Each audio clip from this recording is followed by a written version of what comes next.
भाई बैठ जाओ। पहले तो बहुत थैंक यू कि आप सब लोग यहाँ आए। और फिर बाकी सब ने एक बात बताई कि मौसम खराब था, हम रास्ते में भी ये सोचते हैं कि कहीं बारिश तो नहीं हो जाएगी हमारे पहुँचते पहुँचते, लेकिन हमें विश्वास था कि बारिश भी होगी, तब भी कुछ लोग होंगे।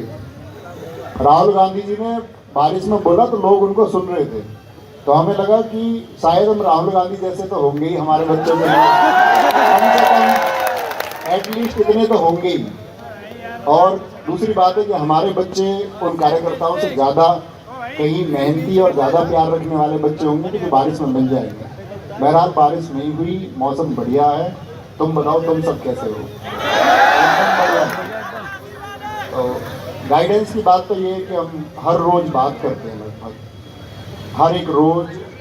मैं अगर 1 घंटे पढ़ाता हूँ तो मैं एक कोशिश करता हूँ कि उस 5 मिनट मैं तुम्हें नैतिकता सिखा पाऊँ हर रोज़। मैं ये प्रयास करता हूँ कि आपकी नौकरी से भी कहीं बड़ी चीज़ आपका मानवता की तरफ जाना या आपका इंसान हो जाना।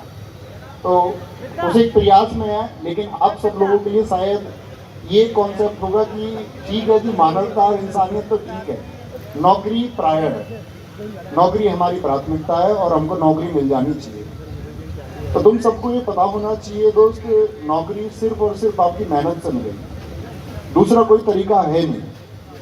मैं बोलूं कि मैं आपको नौकरी दिलवा दूंगा या कोई टीम आपको नौकरी दिलवा देगी, कड़वी बात है, लेकिन इसको पचाने की कोशिश करना। कोई अध्यापक आपको नौकरी दिलवा देगा ये आपकी भूल है। आपको लगता है माता पिता आपको नौकरी दिलवा देंगे, आपकी भूल है। हाँ, भ्रष्टाचार के माध्यम से कोई भर्ती हो जाए तो बात अलग है, तब तो माँ बाप के पैसे काम आ जाएंगे। और जिन लोगों के पास वो पैसे हैं, गरीब के पास नहीं है, तो उसको वो नौकरी भी नहीं मिल सकती। जहाँ पहले भ्रष्टाचार होता रहा, लोग भर्ती भी होते रहे। तो अभी बात करते हैं, अगर माँ बाप नौकरी नहीं दिला पाएंगे, क्योंकि आपको दूसरा पक्ष ये सोचना होगा। आप ये सोचिए कि इस दुनिया में क्या सभी बच्चे सफल हैं? आप कहेंगे नहीं, इस दुनिया में असफल बच्चों का प्रतिशत सफल बच्चों से ज्यादा है। तो माँ बाप तो उन सब के हैं, गुरु तो उन सब के रहे हैं। या आप सब लोग जो तैयारी कर रहे हैं, आप सब में से इस बात की कोई गारंटी है कि आप जितने लोग यहाँ मौजूद है सारे के सारे सफल हो जाओगे? ये भी एक सत्य है कि सारे सफल नहीं होंगे, कुछ असफल रह जाएंगे। तो फिर सफल होता कौन है? अगर माँ बाप नहीं कर सकते, गुरु नहीं कर सकते, तो सफल करने वाला फिर आपके सामने एक ही शब्द आता है, आप खुद है। ये एक सत्य है। आप कहेंगे जी हम में से कुछ लोग असफल रह जाएंगे क्योंकि गुरु भी थे, माता पिता भी थे, फिर असफल क्यों रह गए? तो असफल इसलिए रह गए क्योंकि स्वयं पर भरोसा नहीं किया, खुद पर भरोसा नहीं किया। अब बात करते हैं वापस, माता पिता पूरक नहीं है लेकिन सहायक है, उनकी वजह से आप आगे चलते हैं। इसी तरह गुरु भी सहायक है। तो माता पिता और गुरु सहायक है, लेकिन आप पूर्ण कब होते हैं? जब आप खुद पर विश्वास करते हो, खुद पर मेहनत करते हो और बार बार मेहनत करते रहते हो। ऐसे बहुत सारे लोग होंगे कि ये एग्जाम नहीं हुआ, बीएसएससी जीडी दिया, एमटीएस दिया, सीएचएसएल दिया, कि नहीं हो पाया, असफल हो गए। बड़ा ऐसे लगा कि यार आगे तैयारी करनी भी चाहिए या नहीं, क्योंकि जब हम परिभाषित करते हैं कि हम मीडियम वर्ग के यानी मध्यम वर्ग के या निम्न वर्ग के बच्चों को पढ़ा रहे हैं, तो ऐसी भी स्थिति नहीं होती कि वो बार बार तैयारी कर पाएँ। उन लोगों के सामने एक प्रेशर ये आने लगता है कि भाई तुम अब प्राइवेट नौकरी कर लो या कुछ और कर लो, क्योंकि लगातार तैयारी 8 साल 10 साल तो वही बच्चा कर सकता है ना, घर से सपोर्ट, जिसके घर में आर्थिक सुविधाएं अच्छी हैं।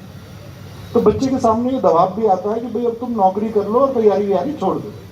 तो असफलता हमको बहुत निराश भी करती है, लेकिन एक बात याद रखनी है आप लोगों को हमेशा कि आज़ाद वही है जो पिंजड़े में बंद परिंदा नहीं है। आजाद वही है जो पिंजड़े में बंद परिंदा नहीं है, और सफल वही है जो अपनी असफलता पर शर्मिंदा नहीं है। तो कभी भी असफल होते हो जीवन में तो निराशा तो होगी, हम सब संसार से जुड़े हुए मानव हैं, तो एक दुख होता है कि यार ऐसा क्यों हुआ। लेकिन उस क्यों के पीछे हमेशा एनालिसिस करना कि जो हुआ है, मैं सफल अगर हुआ हूं तो सच में क्या जेन्युइन रीजन थे? क्योंकि कई बार आज के टाइम में आप देखोगे नॉर्मलाइजेशन की वजह से अच्छे बच्चे रह जा रहे हैं, डी नॉर्मलाइज कम स्कोर कर दिया जाता है तो वो रह जाते हैं। वो भर्ती होने के लायक थे, उनको नौकरी मिलनी चाहिए थी, लेकिन यहाँ पर एक एनालिसिस हुआ कि भाई मैं तो लायक हूँ ना, तो मुझको नौकरी मिलनी चाहिए, या दशमलव अंकों से कोई रह गया तो नौकरी मिलनी चाहिए। लेकिन मेरे दोस्त, अगर एक मानक से, एक मेरिट से बहुत कम अंतर पे तुम्हारे नंबर है, तो तब तो तुमको और मेहनत करनी होगी, तैयारी करोगे तभी सिलेक्शन होगा। और इस एक के लिए मैं ये कहता हूँ कि आप बहुत लंबी योजनाएं कभी कोई मत बनाना। मैंने YouTube पर देखा, एक ने बताया कि आप 30 दिन में जीएस को कैसे पढ़ें, और उसको 1 मिलियन लोग देख रहे हैं, मतलब 10 लाख बच्चे देख रहे हैं, तो 10 लाख बच्चे भ्रमित हैं। आप लोगों को एटलीस्ट अपना इतना माइंडसेट रखना होगा कि कोई भी चीज आपके पास एक समय से आएगी। जैसा विनाश सर ने आपको बताया कि आप शून्य से शुरू कर रहे हैं तो बहुत दूर है, ज्यादा लंबी यात्रा है। आप कक्षा 6 से शुरू कर रहे हैं तो थोड़ी कम यात्रा है, 12th की बात कर रहे हो तो थोड़ी कम यात्रा। अब आप लोग अपने सब्जेक्ट अगर अच्छे कर लेंगे, भी मैथ है, रीजनिंग है, आपका जीएस है, या कोई भी सब्जेक्ट पूछा जाता है, तो आपकी कमांड सब्जेक्ट पर होनी चाहिए। मेहनत इतनी करो कि सब्जेक्ट को तैयार करो। कभी परीक्षा के लिए मत पढ़ो कि भाई मैं यूपी पुलिस का मैथ को तैयार करना चाहता हूँ, ये वो बच्चे जो भटक के रह जाते हैं। आपको फोकस हमेशा मैथ पे करना है, फोकस जीएस पे करना। बोल रही एमटीएस के लिए क्लास ले लूँ या सीएचएसएल के लिए ले लूँ, क्लास चल रही है जीएस की, तो बच्चा सिलेबस ही नहीं समझ पा रहा है कि ये कॉमन सिलेबस है। सीएचएसएल वो सवाल कर रहा है कि सीपीओ के लिए भी ले लूँ। तो आपका उत्तरदायित्व ये बनता है कि जिस एग्जाम की तैयारी आप कर रहे हो, एटलीस्ट पहले उसका सिलेबस जान लो, और उस सिलेबस को पूरा करने के लिए अपना पूरा प्रयास लगा दो। और पूरा प्रयास से मतलब होता है कि बच्चा जिंदा वो है जो किताब पढ़ते पढ़ते सो जाए। मतलब जिस टाइम आप सो रहे हो आपके हाथ में फोन नहीं होना चाहिए। क्या बात, अगर आप फोन लेके सो रहे हो इसका मतलब बहुत सीरियस नहीं है। क्या बात है, इंस्टाग्राम चलाते हुए सो रहे हो, ये सोच के सो रहे हो कि लास्ट के 5 मिनट में देख लूं कि उनका मैसेज आया या नहीं आया, तो इसका मतलब आपका ध्यान थोड़ा सा ध्यान कहीं और। तो इतना आपको समझना होगा कि इस दुनिया में जो सफल विद्यार्थी रहे हैं, उनकी जब आंख लगती है तो वो किताबों के साथ लगती है, उनके पास उस टाइम किताब होती है। मुझसे बोलोगे कि जी तुम्हारे पास भी होती है, हाँ, जब मैं स्टूडेंट था तब तो होती ही थी। ये बात अलग थी कि मुझे जो तैयारी करनी थी उसके अलावा मैं उपन्यास और नोबेल पढ़ रहा था, लेकिन मैं नोबेल पढ़ते पढ़ते सो रहा था, और आज की डेट में भी मैं पढ़ते पढ़ते ही सो रहा हूँ। तो तुम्हारे पास अगर है, अभी तुम्हें तो बहुत जरूरत है, तो एटलीस्ट बहुत मेहनत करो। अंकित भाटी सर ने बताया कि दोस्त है विनाश मेरा, और हम 6ठी क्लास से दोस्त है, 6th क्लास से एक ही स्कूल में पढ़े हम। कॉलेज हमारा अलग अलग हुआ है। तो जब हम कॉलेज में थे 2013, तो तब उन्होंने पढ़ाना शुरू किया सिकंदराबाद, एक कस्बा बुलंदशहर में, सुना हो तो इन्होंने पढ़ाना शुरू किया। तो हमारे घर की भी ऐसी मतलब बहुत मजबूत स्थिति नहीं थी कि भाई ऐसा होता ना कि यंग एज में कुछ एक्स्ट्रा खर्चे आ ही जाते हैं कभी ना कभी। मान के चलो तुमको फोन ही लेना है, अब घर के तो नहीं दिलाएंगे, वो बोलेंगे पहले तुम सफल हो जाओ तब मिलेगा फोन। तो वो मेरा एक ऐसा दोस्त रहा है जिसने शायद एक लंबे समय तक मेरी ज़रूरतों को पूरा किया। इवन मैंने तो पढ़ाना शुरू किया 2019 से, और 2013 से 2019 वो मेरा साधक है। मतलब फैमिली के बाद अगर कोई मेरा साधक बना है तो वो है। और ये मैं क्यों बताना चाह रहा हूँ, मैं इसलिए बताना चाह रहा हूँ कि एक इंस्पायरिंग पर्सन होते हैं जीवन में कि जिनसे तुम प्रभावित होते हो।